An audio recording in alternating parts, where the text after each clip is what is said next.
review lu selalu mungkin ada yang isi baut lah, Oh, ada iya. lah yang itu Iya. secara skeptis mungkin orang kok Selalu ada. selalu Iya. ada. Nih kau gimana tanggapannya kok? Oh, thank you. Terima kasih banget. Gua hampir lupa. Ini gua harus jelaskan nih kenapa. Jadi gini. Awalnya gua itu mengalami semua sendiri. Kalau nggak gua alami ya istri gua alami. Lalu 2024 kebanyakan yang mengalami bukan gua. Yang mengalami itu adalah konsumen. Konsumen yang tidak gua kenal, biasanya DM, biasanya reach out, biasanya kasih tahu. Nah, dari mungkin ya dari 100-200 satu atau dua yang gua up. Jadi bukan gua yang alami setiap kali ada baut, ada apa, kalau yang ada baut terakhir itu temennya temen gua, orang Singapura. Yang berikutnya lagi yang itu itu mantan pacarnya teman gua.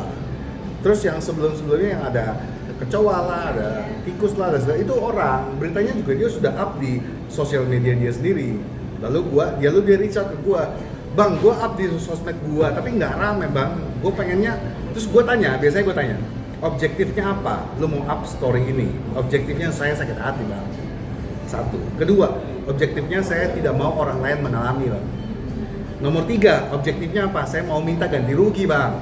Ini nggak ada yang peduli sama saya sakit hati. Nah, jadi kalau kembali lagi, kalau perlindungan konsumen jalan, kalau BPOM jalan, ini nggak akan terjadi nih, ya kan? Nah, sekarang gue bantu, abis itu gue dibully sama satu Indonesia ini.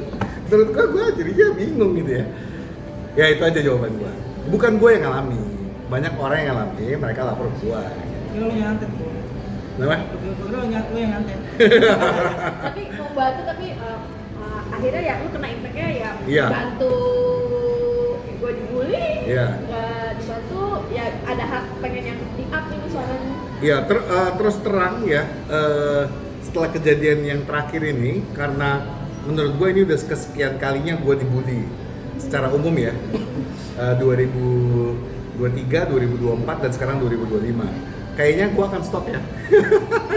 Kayaknya gue akan stop ya, karena ya gue punya hidup juga. Kalau misalkan hidup gue ganggu gue, menurut gue akan diam aja sih ya. Silahkan menikmati. Kamu untuk mereview atau apa? Maksudnya untuk Ya, jadi kalau misalkan ada yang lapor nih ya, ya kayaknya gue nggak akan up lagi. Nggak di-chase lagi. Ya kecuali gue sendiri yang ngalamin ya. Yes. Ya kalau misalkan gue sendiri yang ngalamin itu sebenarnya tuh hak pribadi, hak konsumen gitu. Nah kalau orang lain yang ngalamin kayaknya nggak. Ya menurut gue bukan urusan gue lah jadinya ya. Gue nggak usah ikut campur lah. Gitu.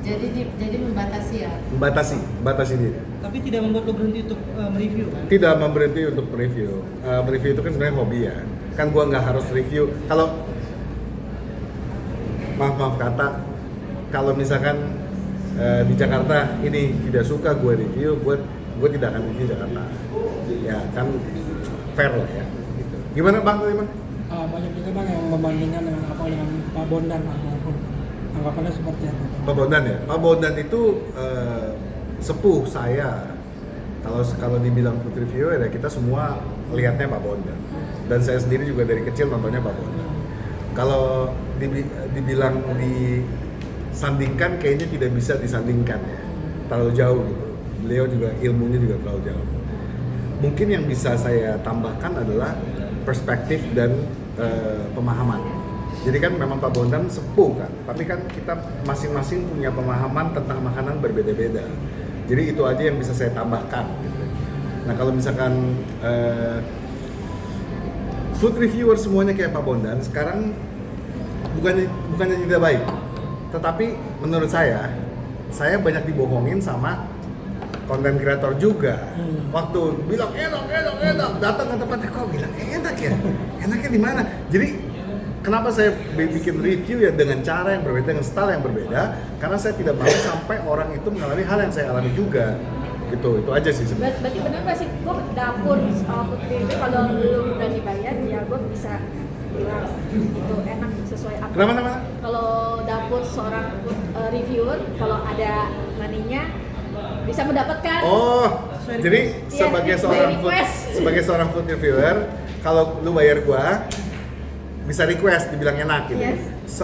Untuk saat ini gua nggak tahu, tapi gua sendiri tidak mau. Bahkan terakhir dibayar untuk turunin posting gua tidak mau. Tapi saat gue dikasih tahu bahwa lu salahnya ini, gue langsung tarik. Gue langsung turunin. Karena oke, kalau misalkan gue salah, gue tidak perlu dibayar untuk kasih tahu bahwa lu tuh salah, lu turunin postingnya, enggak. Lu tinggal coba untuk jadi nggak banyak ya, tidak banyak orang yang mau diskusi, tapi dia maunya cuman nyerang. Jadi kalau misalkan mau diskusi, gua akan terbuka untuk diskusi. Gitu.